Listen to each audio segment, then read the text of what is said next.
Hey, how you doing, Nathan? We're going to go ahead and look at a few of your videos here, starting off with a bench press. Bench press looking like it's at an all-time best. Looks a lot better than it has in previous weeks. I like our bottom position. Our bottom position's a lot more stacked than it's been.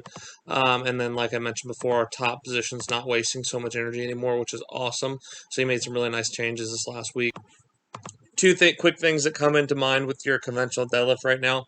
One, go ahead and look at how we're starting here. And bam. So we have to know that our cervical spine is an important muscle group, or an important group of our body, rather, to keep neutral, just like the rest of our spine. And what we don't want to do is crank up on our cervical spine by looking up as we do squats, deadlifts, or whatever it may be. This is not going to help our tension building process. It's just going to put some additional strain on musculature that we don't want it there. And on top of that, it can cause some issues with lower downstream mechanics. So I want you to do is really try to control your cervical spine as you hinge. Keep it with you instead of looking up like this.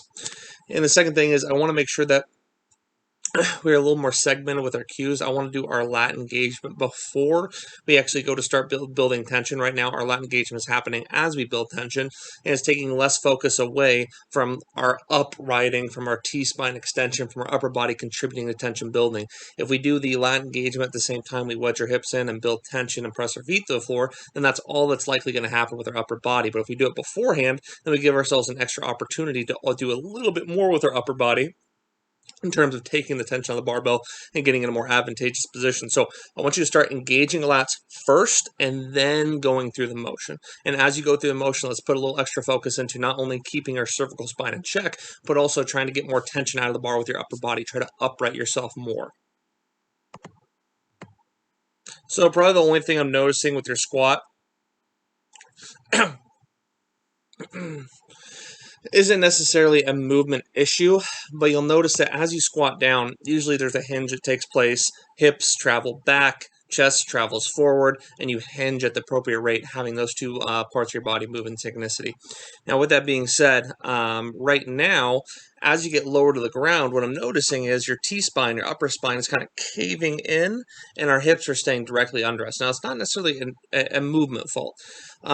If some part of your spine has to extend or flex or something of that nature, we'd rather be the T-spine, the lumbar spine, as long as the lumbar spine is staying in good integrity. I'm not too worried, but you'll notice that with your eccentric here. Watch very carefully your upper body as you squat into the hole. You'll notice it kind of caves in forward on the bottom. Now, I really can't see anything wrong with this whatsoever. If you feel more powerful in these positions, that's completely fine. But if you start to experience any severe pain in your upper spine or even your mid-back, let me know, because this might be something that we want to address more seriously. But for now, I see no reason to change it if you feel strong in those positions. But if you start to feel that pain, if you start to have issues with T-spine kind of flexing over as you squat down, we may need to investigate better hinging mechanics and trying to have those hips travel back a little better so you stay neutral and you can actually hinge rather than just having your T-spine collapse at the bottom. But again, non-movement fault, looks good, so not a whole lot to fix there.